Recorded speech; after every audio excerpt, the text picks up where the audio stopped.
Hey, it's Bad B. I'm feeling a little better, but this week it's been super rough. So at the weekend, I kind of developed this kind of cough that wouldn't go away. Started getting really phlegmy, and I thought I would be better, but then the next day I just couldn't get out of bed, and my fever was 39.1, and it wouldn't go down. After about 6 hours, I was trying to sleep. I called the hospital because it says if your fever is over 38 for more than an hour that you have to call them. So I did, and then I told them my symptoms, and they were like, "Oh, can you come in?" And I was like, "Yeah, it might take me a while." I decided to take a taxi. The first thing you had to do was go and do a COVID test. So I had to go and wait outside in a portable. And the lady, when she was swabbing me, they just came out all bloody because I just get blood noses all the time now. But then, I was waiting for the results for 2 hours. I don't know why it took so long. And then after that, I guess because it was negative, I had to do a blood test. And I just hadn't eaten or really drank anything that day, so I was afraid the blood wouldn't come out. It did, so that's good. And then after that, I did a chest x-ray. The doctor that saw me wasn't my regular doctor, and she wasn't a doctor I'd seen before.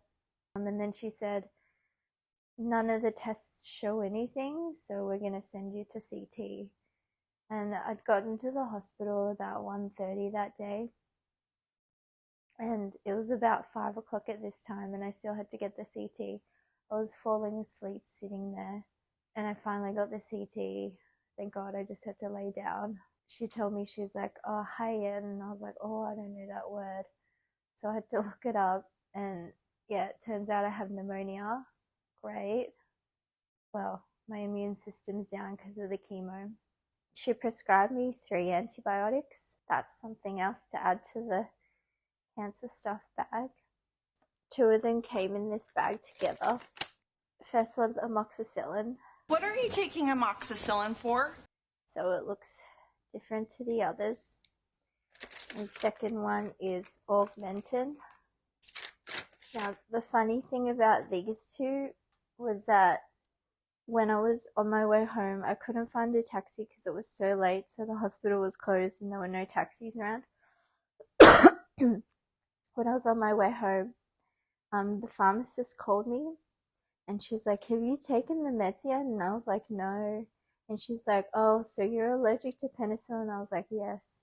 She's like, "Don't take those 2 in the one bag." She's like, "They're penicillin.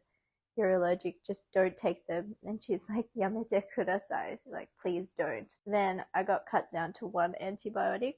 This one came in its own bag, and it's super fancy looking because it comes in a little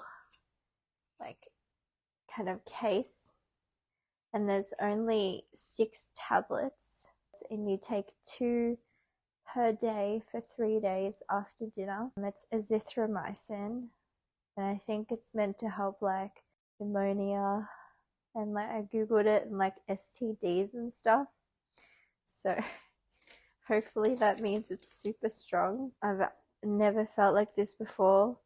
I never felt like I couldn't get up and just everything hurt. And usually I eat so much, but I just couldn't even sit up to drink water. Everything feels extra hard. But you can see I've got a line on my head. When I went to the hospital, I just wasn't going to put on makeup or a wig or anything, so I just put on one of my cancer hats and never looked more cancer in my entire life. Because my hair is coming out so much now, I'm wearing these little hair nets that my breastie gave me to capture the hair, but I'm pretty sure my hair is just popping through the mesh because it's just everywhere and it's so hard to clean up. But yeah, that's why I haven't done any videos for a little while. Chemo and pneumonia. At least it wasn't COVID. I'm still COVID free since 2019. I hope it stays that way because I really can't get COVID, otherwise I can't get chemo. Yeah, stay tuned, see how the antibiotics go.